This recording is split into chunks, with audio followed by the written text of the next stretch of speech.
Welcome back to Black Clover Anime Review, episode number 16. This one I'm reviewing the 66th episode of the series, Eye of the Midnight Sun's Secret. And for the first time in quite a while, this episode is technically a filler episode. First time there's been a filler, well, at least in the case of filler episode, mostly since episode 13, that was last known filler one. The last clip show was back in episode 29.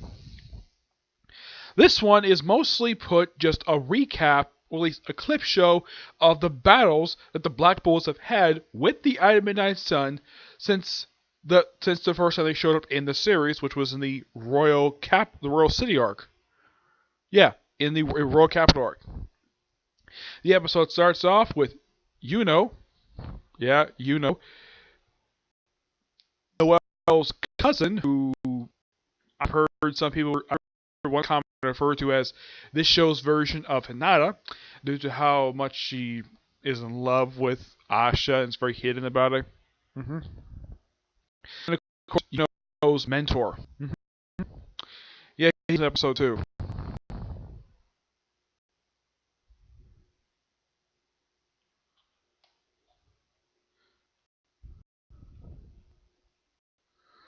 Let's see if I can find his name here. His name is Claus. Yeah, Claus.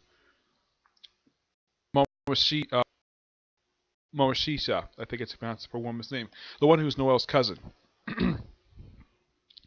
Yeah. And they mentioned the whole thing. Claus gets basically the news to Yuno and Momoshisha about Asha gets arms cured, and both very happy. This might make them very somewhat reserved about, but they're happy the fact that, well, all three were happy Asha's arms are healed.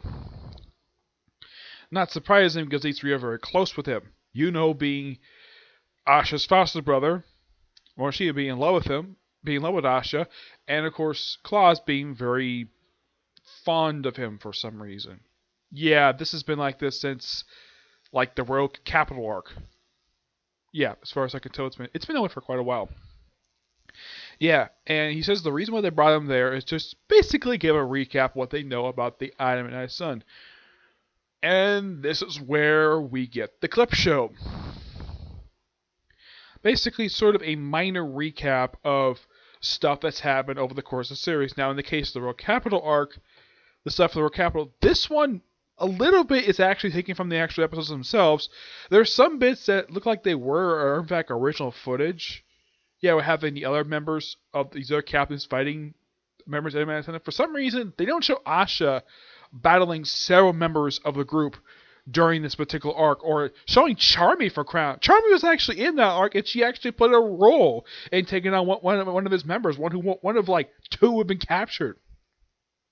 For some reason, they don't show that, but they show a good chunk of the air stuff, which is quite nice. Yeah. Also, the Royal Capital arc was the introduction to Asha meeting Noel's family. Well, mostly her jerk of a brother, and mostly everybody else.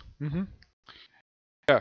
And then we also have a recap of the Eye of the Midnight Sun arc. Well, a little bit. Mostly, it's just Asha Yuma's battle with the leader of the Eye of the Midnight Sun and three of the subordinates. Though they cut out the hilarious scene of the captains of the Praying Mantis, Blue Knights, and the Silver Knights, well, chastising Yumi for his comments that he makes about them. Like Charlotte, about her not getting a man despite the fact she's in love with him. Say something bad about Jack, and of course the guy's called Jack the Ripper, and he's the captain of the Praying Mantises. And of course, Captain Sylvia.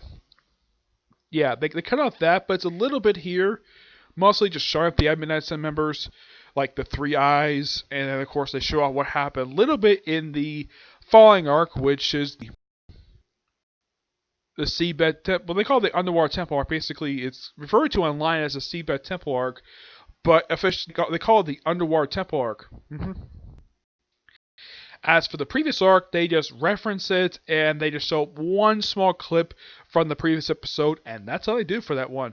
In the case of Seabed arc, well, they just show the battle with the character, with the Eye of the Midnight Sun member Despair, From what I can tell, they don't show the entirety of the battle. It's most like they show half the battle here. But just a recap. Excuse me. And then, of course, we have Yumi giving the Wizard King. And the episode after they finish recapping everything, they cut to Yumi talking to the Wizard King, like giving him one of the magic stones, and it's telling the Wizard King about the information, stuff about stars, whatever. And he said, like, yeah, he has good news and bad news. The good news is we found the Adamant's hideout. The bad news is they're finally making their move. And they showed the Adamant Sun members, well, some of them anyways. They showed the leader, apparently he's recovered since his last appearance from the Adamant Sun arc. The crazy scientist woman who apparently has thing for Asha, one of like 4 women, though her thing for him is quite weird, to say the least. Yeah, and the last member of the Third Eye who actually is still with them, because of the 3 members, one is dead, the other one defected, and we have this guy here.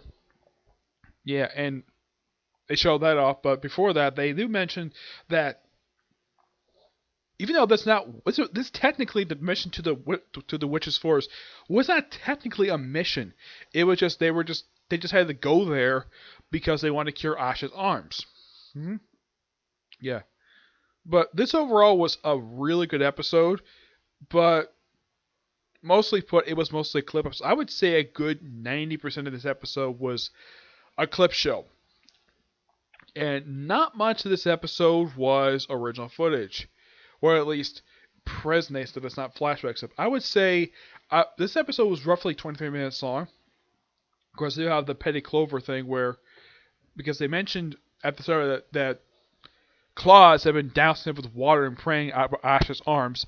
And they kind of do a joke about it at the end where they have Marcia counting how many times does it, and Claw's trying to get Yuno to get on it, and apparently they show like him, Marcia, the Wizard King, Asha, and Yumi show off their muscles in their actual like regular anime forms.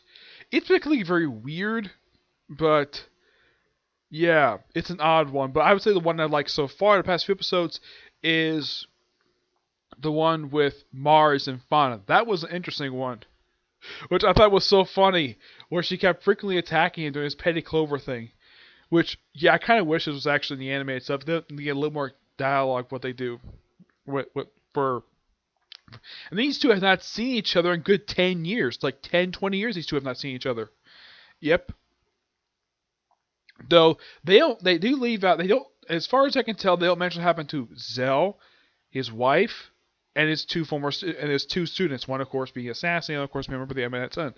They don't mention what happened to them in this episode. They mentioned that Fauna is going to live with Zell because he feels like taking care of her. And Mars knows that he would never do anything to her because, well, he already has a woman in his life, a smoking hot woman who's a witch. Yep. Yeah, and pretty much next week's episode looks like it's going to be, well, definitely going to finish up chapter 102, and looks like probably going to go through probably chapter 103. But yeah, this was a good episode, and it's a good breather before the start of the next arc, which is the Hot Springs training arc. Even though this episode technically did start this arc, it's considered part of the arc thanks to the way the anime works, but it doesn't have any chapters in this arc. The previous episode did do that. Yes, the previous episodes did do that by adapting the first half of chapter 102. Well, at least the first 8 pages of it. This episode doesn't adapt anything. No, and not even a light novel. It's just a recap of what's been going on with the Adamant's Son since they first showed up. That's pretty much what this episode was. But it was a good clip show, and I like seeing some of this other stuff again, like seeing Charlotte again, first time in a while. I mean, yeah, it's stock footage, but it's great to see her in the series because the last, I think, official time that she's been seen was probably a little bit further back. I would say it was probably just after. I don't think she's been seen since the Adamant's Son arc itself. It's been a good couple arcs we've seen her. But even though it's a clip show, it's always great to see this character because she's a good character. I love her. I really enjoy this character. Okay, so that's really it for this particular review. Stay tuned. We've got 2 more reviews I'm going to do soon. One, of course, is another Comic Corner. The other, of course, is a review of the newest chapter for 7 Deadly Sins. Okay? But do see you next review. Bye.